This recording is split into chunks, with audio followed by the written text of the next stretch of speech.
Hai să băgăm și noi o probă. Vezi că... Cred că să futu iar asta, că eu aud emisia în casca mea. Auziți? De la 1 iunie, prețul unui kilowatt-oră ar putea depăși 1000 de lei, ceea ce înseamnă o scumpire cu peste 200 de lei. Surse din Agenția Națională pentru Reglementare în domeniul energetic au declarat pentru Antena 1 că agenția va propune o creștere cu 34% a tarifului pentru curentul electric. Bună ziua! Țara noastră este în continuare în aceeași masă de aer rece cu structură verticală instabilă. Foarte mult, nu înțelegeți? Câteva zeci de români se vor îmbarca astăzi cu destinația Spania cu contractele de muncă în bagaj. Populației școlare de acolo. Reprezentanții școlilor nu sunt interesați să investească în clădiri... Futu-ți gura, mătii.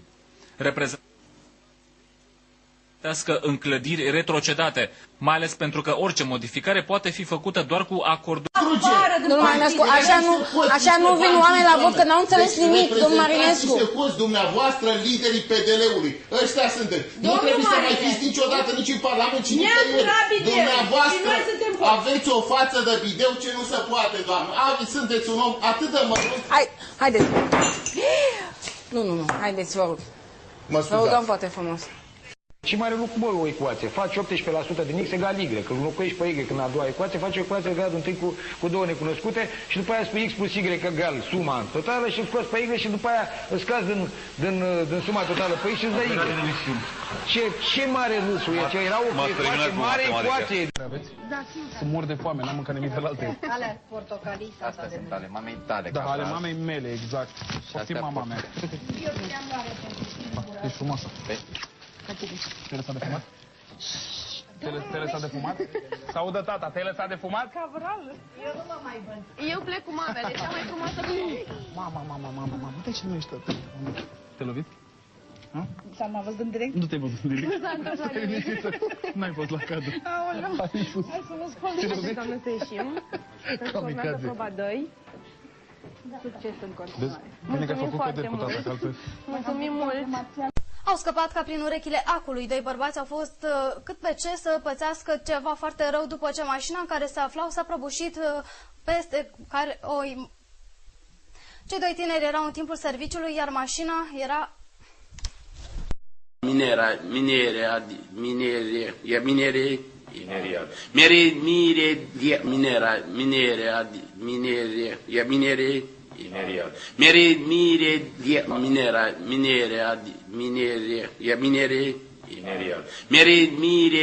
Băi, hai că mă... Da, acum nu mai, gata, nu mai, la o sar peste cuvântul ăsta, că bă... Da, nu se poate așa ceva. Minerii au fost în 99, nu acum. Nu se mai poate. În Muntenia este mai bine, maximele sunt cu câteva grade mai mari decât în Oltenia. Despre ceea ce s-a întâmplat astăzi la guvern, ministrul Educației a demisionat, așadar Cristian Adomniței nu mai este ministrul învățământului, în schimb în locul său va fi Anton Anton.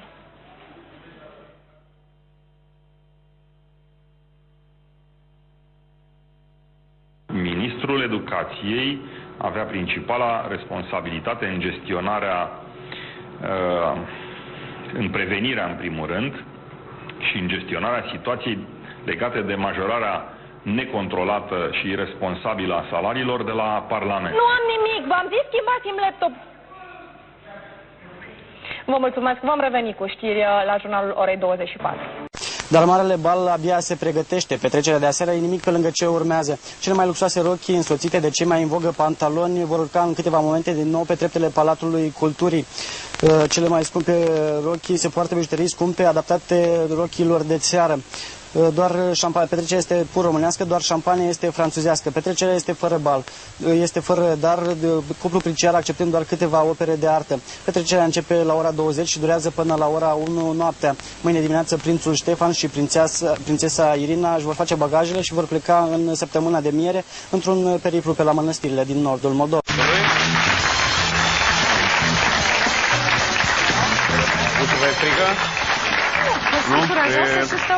Să plece camera și domnul Emil Boc. PD-ul, ia uite. seara, bine v-am găsit, o conduc pe doamne. Doamne Dumnezeu! Puneți publicitate, vă rog. Conduc Ministerul Turismului, a cărui desfințare am pus-o din anul 1906 în programul CDR. Vai! Doamne, dar ce s-a întâmplat, prieteni? Am zis ceva ce nu trebuia? Sau? Hă? Sau? Aerul condiționat mai merge? Hă? Bine, nu că ar fi mers vreodată, dar... M-a atacat laptopul. Eu sper să nu luăm foc. Se vede... Puh! Nici nu știu dacă să pun mâna. Să suflu ca în tort? Ia, exploda laptopul. Ați observat? Deci a fost o cădere de tensiune. Mai bine mă mărit decât să mă întorc acasă. Acestea sunt cuvintele unei adolescente de 17 ani din Constanța, care a dispărut de 3 zile de acasă. Fără să fie... Fata a fost văzută ultima oară în localitatea Lumina, iar acum este dată în urmărire locală. Ioana Roșca. Caz incredibil în Cambodgia. Un polițist pretinde că și-a găsit fiica dispărută în urmă cu 19 ani. Tânăra, care are acum 27 de ani, a dispărut fără urmă în urmă cu o săptămână din jungla cambodgiană. Și asta după ce acest om și-a observat că fata sa avea o cicatrice pe mâna lui stângă. Fata sa avea o cicatrice pe mâna lui stângă. Caz șocant în apropierea coastelor Yemenului. Cel puțin 31 de refugiați somalezi au murit și peste 80 sunt dați dispăruți după ce au fost pur și simplu aruncați peste bord de pe vasul pe care se aflau. Călăuzele s-au descotorosit de ei ca de niște saci de nisip după ce forțele de securitate aflaseră de existența refugiaților la bord.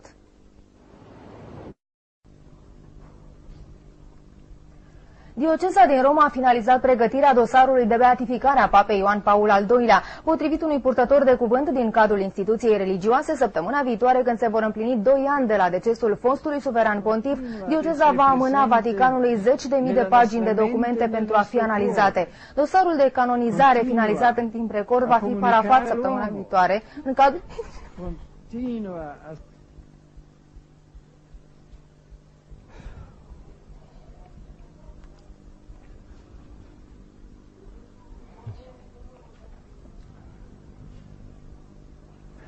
Senatul Statelor Unite aprobă planul de retragere a trupelor americane din Irak până cel târziu în martie anul viitor. Cu 50 de voturi pentru și senatorii au respins un amendament propus de republicani care prevedea înlăturarea clauzei de retragere a trupelor din proiect de lege referitor la fondurile necesare campaniei militare.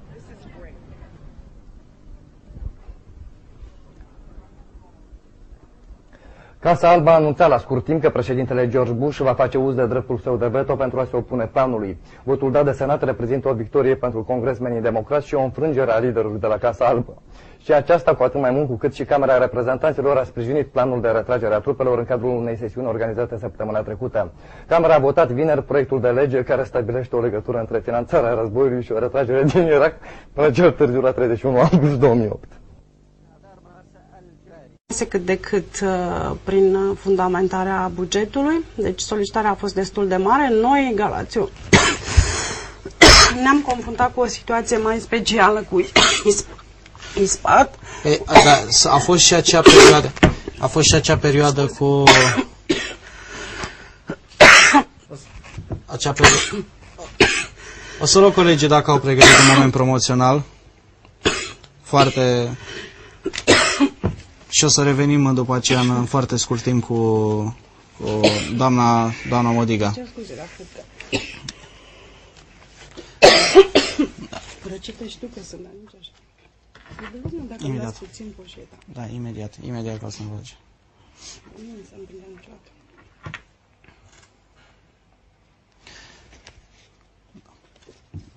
Da. Am revenit puțin în emisiune. Da? Nu, totuși încercați să facem o scurtă pauză de 1 minut, vă rog.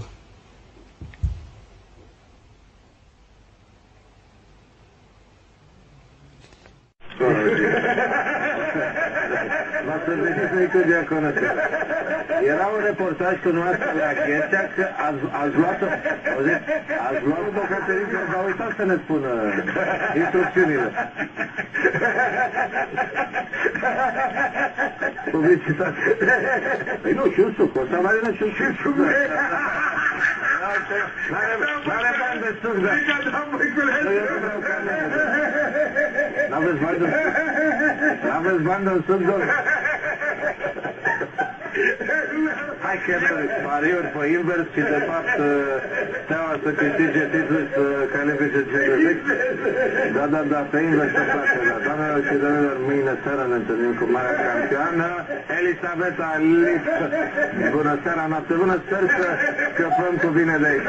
Noapte bună. Ultima dată am fost văzut pe TV Sport.